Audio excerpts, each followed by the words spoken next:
नमस्कार स्टूडेंट्स, मैं डॉक्टर अनीता मोदी आज आपको बीए पार्ट 3 पेपर 2 का राजस्थान की अर्थव्यवस्था में राजस्थान की जनसंख्या पर चर्चा करने जा रही हूँ। 2011 की जनगणना के अनुसार 1 मार्च 2011 को सूर्योदय के समय राजस्थान की जनसंख्या लगभग 6.86 करोड़ आंकी गई थी और मालूम होना चाहिए कि 2001 में ये जनसंख्या लगभग 5.65 करोड़ थी, जैसा कि आपको सामने इस पे दिखाई दे रहा है। तो इसका मतलब ये है कि 2001 से 11 की अवधि के दौरान राज्य की जनसंख्या में लगभग 121 लाख व्यक्तियों की बढ़ोतरी हुई है, अर्थात 21.44% से 2001 से 2011 के दौरान हमारी राज्य की जनसंख्या बढ़ी है। जबकि इसी अवधि में अर्थात 2001 से 2011 की अवधि में भारत की जनसंख्या में केवल 17.64% की वृद्धि हुई है।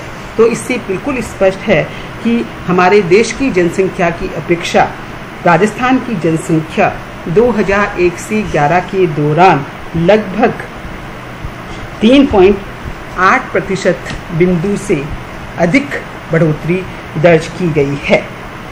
तो हम ये इस निष्कर्ष पे पहुंचे कि 2011 में राजस्थान की जनसंख्या लगभग 6.86 करोड़ व्यक्ति है।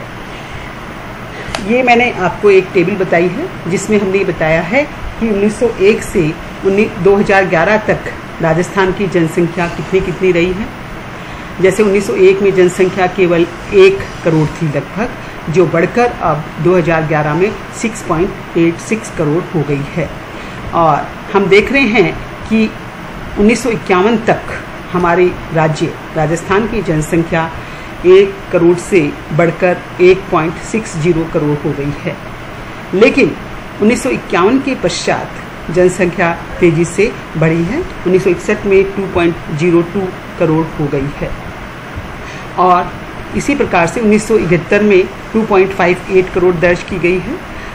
और इसी के साथ हमने 10 वर्षीय वृद्धि भी देखी है जो लाख में है।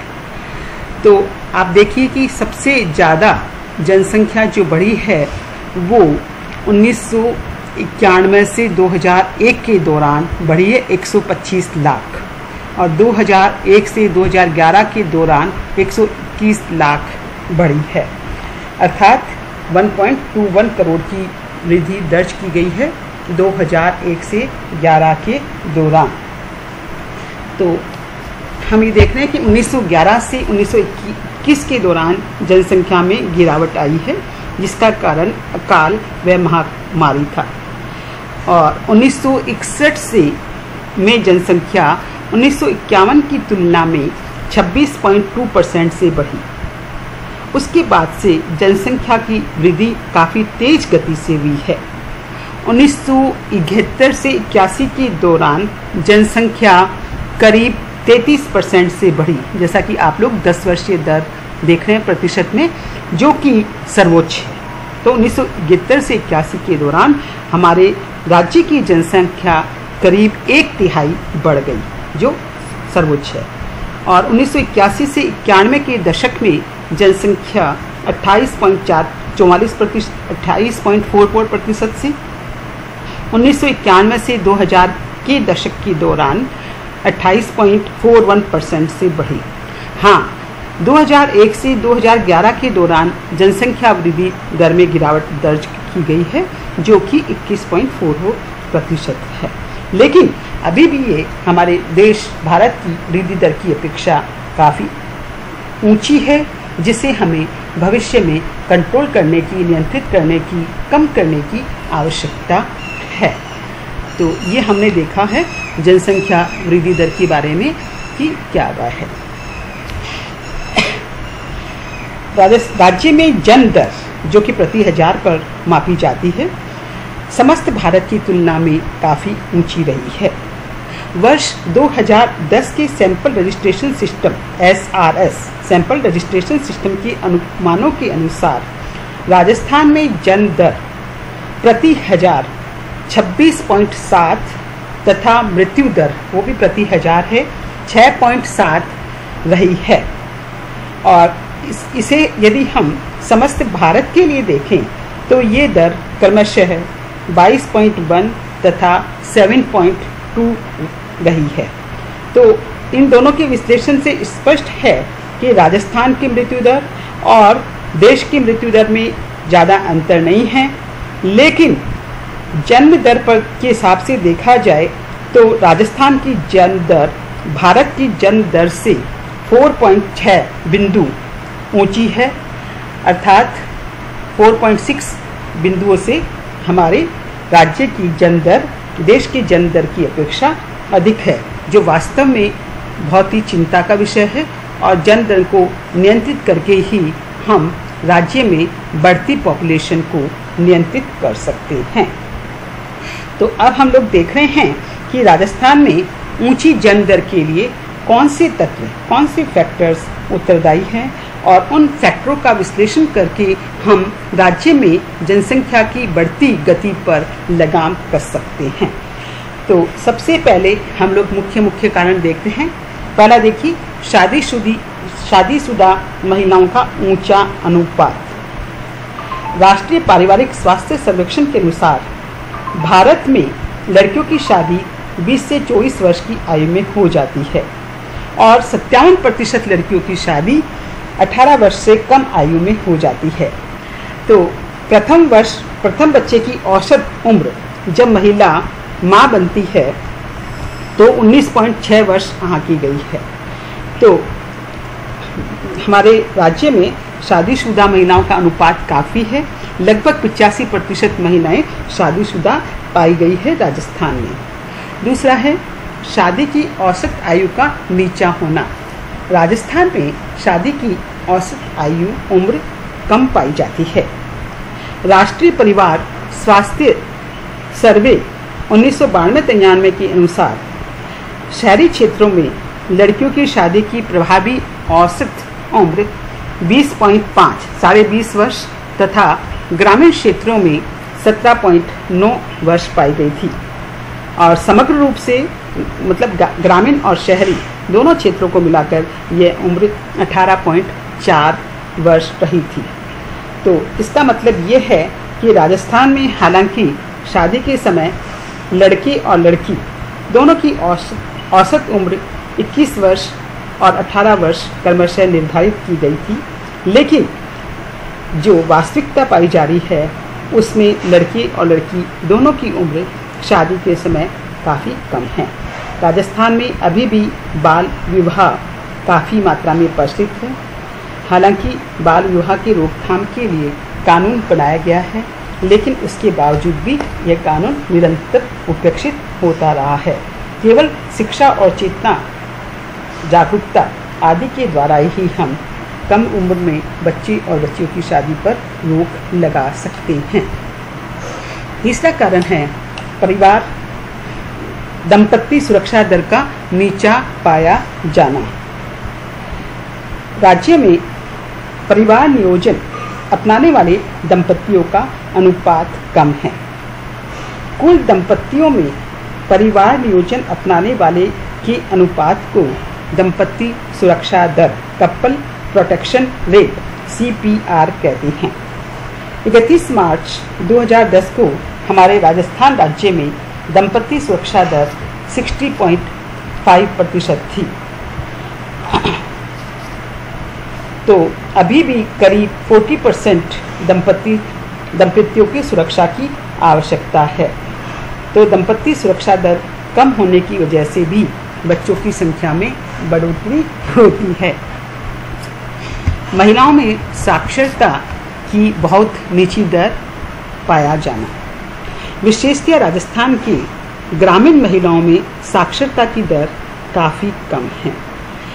साक्षरता की दर ग्रामीण क्षेत्रों में महिला वर्ग के लिए 46.25% रही, अर्थात अभी भी ग्रामीण क्षेत्रों में लगभग 54% महिलाएं निरक्षर हैं, जबकि शहरी महिलाओं में साक्षरता की दर 2011 में 73.53% नापी गई।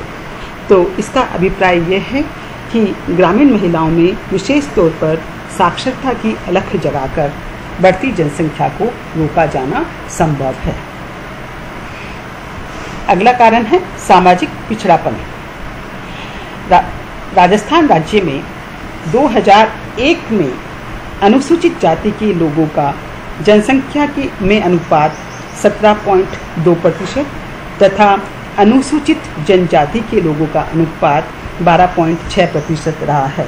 अर्थात करीब राजस्थान की 30% पॉपुलेशन अनुसूचित जाति और अनुसूचित जनजाति से संबंधित है।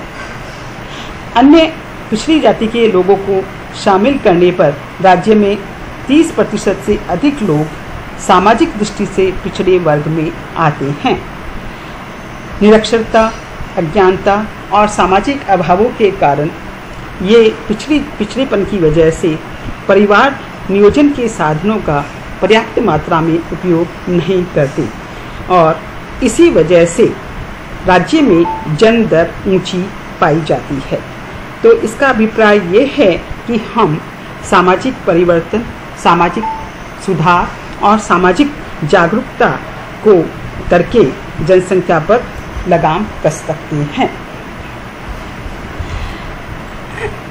और अन्य कारण के अंतर्गत गरीबी, मनोरंजन के साधनों का अभाव, सामाजिक जागरूकता का अभाव आदि ये कारण भी जनसंख्या की वृद्धि के लिए जिम्मेदार हैं।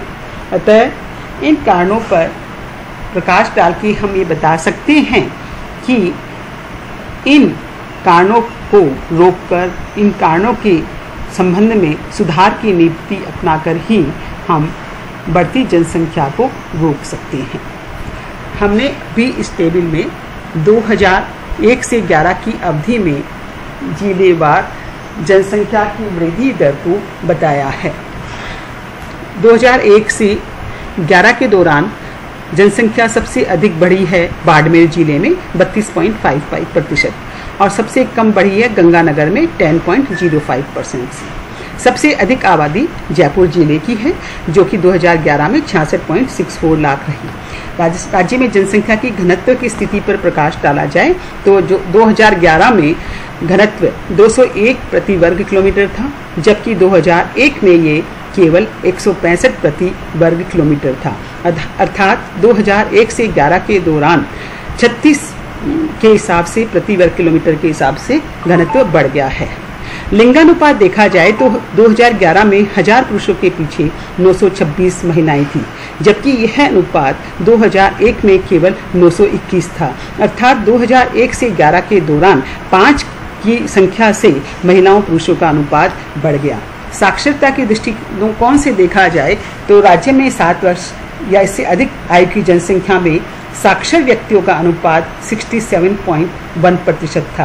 पुरुषों के लिए यह अनुपात 80.5% है और स्त्रियों के लिए 52.7% है। अर्थात स्त्रियों में पुरुषों की अपेक्षा साक्षरता दर काफ़ी कम है।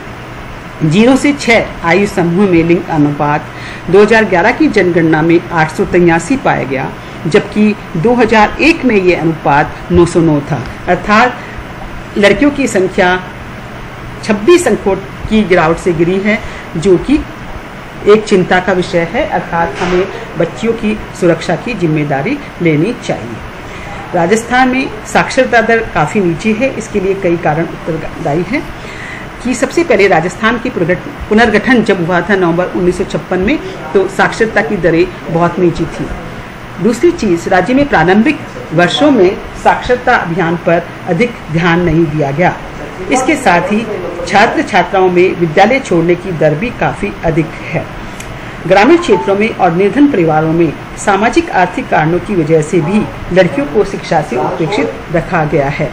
इसके साथ ही ग्रामीण क्षेत्रों में प्राथमिक स्कूलों की अपर्याप्तता, स्कूलों की दूरी, शौचालय व पेयजल जैसी मूलभूत सुविधाओं की कमी के कारण भी साक्षरता का स्तर निम्न पाया जाता है। अर्थात हम इन सब कारणों पर रोक लगाकर ग्रामीण क्षेत्रों में प्राथमिक स्कूलों की सुनिश्चितता करके शौचालय व पेयजल जैसी मूलभूत सुविधाओं को उपलब्ध करा के इसी प्रकार से परिवारों में शिक्षा के प्रति जागरूकता और चेतना उत्पन्न करके हम राज्य की साक्षरता दर को बढ़ा सकते हैं। धन्यवाद। आज मैं आप लोगों को इतना ही बताऊंगी। कल हम इसी टॉपिक को आगे कंटिन्यू करेंगे। धन्यवाद।